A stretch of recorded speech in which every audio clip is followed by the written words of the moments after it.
क्या आपने कभी कोई ऐसा गेम खेला है जिसका एंड कर पाना बिल्कुल नामुमकिन हो? आप बस बार बार कोशिश करते जा रहे हो लेकिन फिर भी गेम खत्म होने का नाम ही न लेता हो। वैसे आज के समय में शायद ही कोई किसी गेम में अटक पाता हो, क्योंकि अब लोग इंटरनेट की मदद से कुछ मिनटों में ही किसी भी गेम की मुश्किल से मुश्किल लेवल को भी पार करने का तरीका ढूंढ सकते हैं। लेकिन पहले किसी भी गेम की एंडिंग देखने के लिए लोगों को खुद उसे खत्म करना पड़ता था, और ये तरीका हर बार काम भी नहीं करता था। और इसीलिए दुनिया में बहुत से ऐसे लोग हैं जिनके लिए आज भी कई गेम्स की एंडिंग एक रहस्य बनी हुई है। तो दोस्तों, आज की इस वीडियो में मैं आपको कुछ ऐसे गेम्स की एंडिंग के बारे में बताऊंगा जिनके बारे में शायद ही किसी को पता होगा।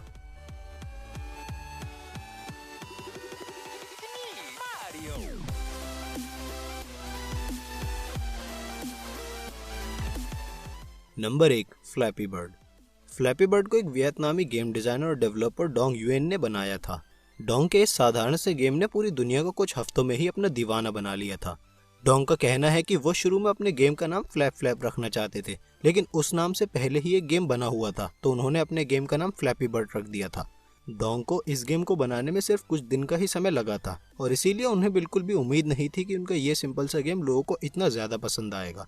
आज के समय में फ्लैपी बर्ड के ऐप स्टोर और गूगल प्ले स्टोर पर मिलाकर 50 मिलियन से भी ज्यादा डाउनलोड्स हो चुके हैं।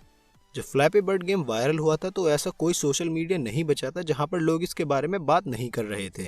कई लोगों का मानना था कि इस गेम का कोई एंड ही नहीं है और इसे बस लोगों के पेशेंस लेवल को चेक करने के लिए बनाया गया है। लोग इस गेम से बहुत जल्द ही चिढ़ तो जाते थे, लेकिन फिर भी वो इसे खेलना बंद नहीं कर पाते थे। कई यूजर्स ने इस गेम को खत्म करने की बहुत कोशिश करी थी और उनमें से ही कुछ लोग इसको खत्म करने में कामयाब हो भी गए थे, लेकिन इस गेम की एंडिंग लोगों को कुछ खास नहीं लगती है। जब गेम में 999 पॉइंट पूरे हो जाते हैं तो फ्लैपी बर्ड के सामने मारियो आता है और गेम वहीं पर एंड हो जाता है। अब जरा सोचिए कि वो इंसान कितना डिसअपॉइंट हुआ होगा जिसने इस गेम को एंड करने में इतनी मेहनत करी होगी। Number 2, Pac-Man.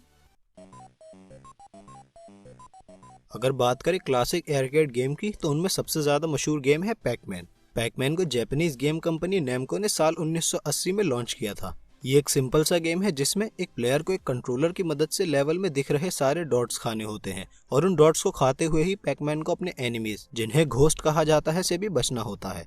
हर घोस्ट के मूव करने के पैटर्न अलग अलग होते हैं, कोई बहुत तेज चलता है तो कोई थोड़ा हल्के। गेम की हर लेवल क्लियर करने के बाद गेम और भी ज्यादा मुश्किल होता जाता है। जो लोग भी पैकमैन खेलते हैं उनका कहना है कि ये 21वीं लेवल तक बहुत आसान होता है, लेकिन उसके बाद सभी घोस्ट बहुत तेजी से मूव करने लगते हैं और गेम बहुत ज्यादा मुश्किल हो जाता है।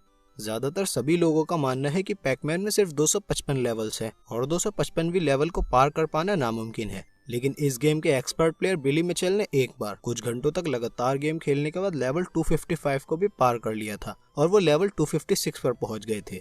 लेकिन जब वो लेवल 256 पर पहुंचे तब उन्हें पता चला कि उस लेवल पर कोई प्रोग्रामिंग मिस्टेक थी, जिसके बारे में पैकमैन के डेवलपर्स को भी नहीं पता था। इस लेवल पर गेम की आधी स्क्रीन पर नॉर्मल गेम ही चलता होता है और आधी स्क्रीन पर कुछ रैंडम नंबर्स और लेटर्स शो हो रहे होते हैं, लेकिन बिली ने इस एरर वाली लेवल को भी पार करने का तरीका ढूंढ लिया था, और जब उन्होंने लेवल 256 को पार किया तो वो दोबारा लेवल 1 पर आ गए, लेकिन इस बार इसमें घोस्ट बहुत तेजी से मूव कर रहे थे। और फिर जब बिली ने उस लेवल को भी पार कर लिया तो गेम की स्क्रीन पूरी तरह ब्लैक हो गई और फिर दोबारा से गेम स्टार्ट करने का ऑप्शन आ गया। Number 3, Subway surfer. Subway surfer को साल 2012 में साइबो और कीलू कंपनी ने मिलकर लॉन्च किया था और ये गेम आने के कुछ समय बाद ही हिट साबित हुआ था। इस गेम को खेलने के रूल्स बहुत सिंपल हैं, तो इसलिए हर कोई सबवे सर्फर को खेलते हुए घंटों बिता देता था। गेम में एक प्लेयर होता है जो एक पुलिस वाले से बचकर भाग रहा होता है और भागते हुए ही उसे कॉइन्स कलेक्ट करना होते हैं और साथ ही अपने रास्ते में आने वाले ऑब्स्टेकल से भी बचना होता है। हालांकि देखा जाए तो सबवे सर्फर से भी 1 साल पहले टेम्पल रन गेम लॉन्च हो चुका था, लेकिन लोगों ने तब उस गेम पर इतना ज्यादा ध्यान नहीं दिया था। पर जब सबवे सर्फर बहुत ज्यादा पॉपुलर हो गया तो लोगों ने टेम्पल रन को भी खेलना शुरू कर दिया था। दूसरी गेमिंग कंपनियों ने भी अपने इस तरह के कई गेम्स लॉन्च किए थे, लेकिन कोई भी गेम सबवे सर्फर और टेम्पल रन जितना पॉपुलर नहीं साबित हो पाया। अब वैसे तो सभी का ये मानना है कि सबवे सर्फर एक एंडलेस गेम है, जिसको चाहे जितना भी खेल ले पर उसका कभी एंड नहीं हो सकता।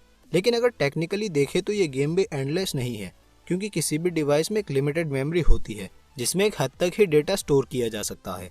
और अब भले ही गेम के डेवलपर्स का कहना सही है कि उनका गेम एंडलेस है, लेकिन एक डिवाइस की लिमिटेड मेमोरी के कारण सबवे सर्फर हमेशा नहीं चल सकता। इसलिए अगर कोई इस गेम को बिना आउट हुए लगातार भी खेले तब भी वो उसे हमेशा नहीं खेल सकता, क्योंकि उनका डिवाइस अनलिमिटेड मेमोरी होल्ड नहीं कर पाएगा और गेम कभी न कभी जरूर क्रैश हो जाएगा, जिससे सबवे सर्फर का भी एंड हो जाएगा। अब आगे बढ़ने से पहले अगर आपने अभी तक चैनल को सब्सक्राइब नहीं किया है तो सब्सक्राइब कर दीजिए और उसके बराबर में बने बेल आइकन को भी प्रेस कर दीजिए, जिससे डेली अपलोड होने वाली वीडियोस की नोटिफिकेशन आपको सबसे पहले मिल सके। Number 4, duck Hunt. Duck Hunt एक ऐसा गेम है जिसे हर किसी ने एक न एक बार तो अपनी जिंदगी में जरूर खेला होगा।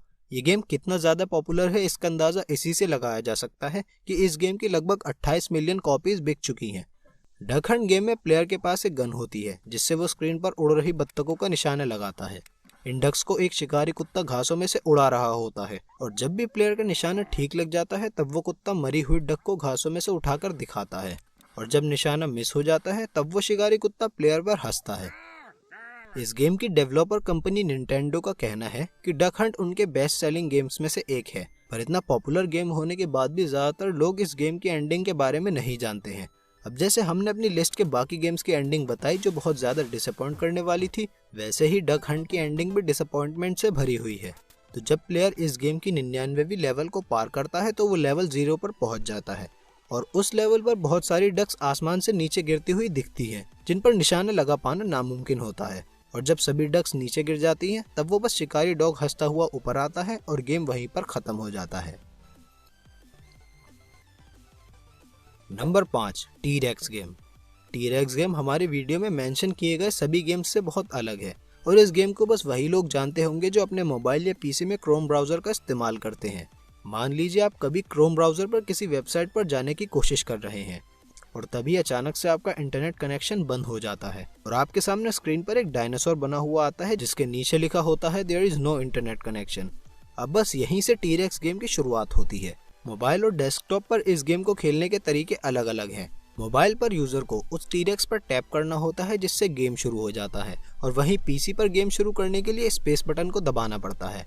इस गेम को खेलना बहुत आसान है। जैसे फ्लैपी बर्ड में बर्ड खुद आगे बढ़ती है, उसी तरह से टी-रेक्स गेम में टी-रेक्स खुद आगे की ओर बढ़ता है और बस यूजर को टैप करके या स्पेस बटन को दबाकर डायनासोर के रास्ते में आने वाले ऑब्स्टिकल्स के ऊपर से कूदना होता है।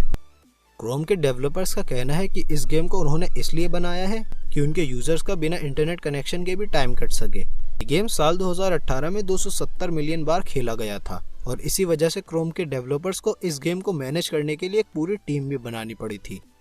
लेकिन जैसे हमारी लिस्ट के सभी गेम्स की कोई ना कोई एंडिंग जरूर है, वैसे ही इस टी-रेक्स गेम की भी एक एंडिंग है, लेकिन उस एंडिंग को देखने के लिए हम में से कोई भी जिंदा नहीं बच पाएगा।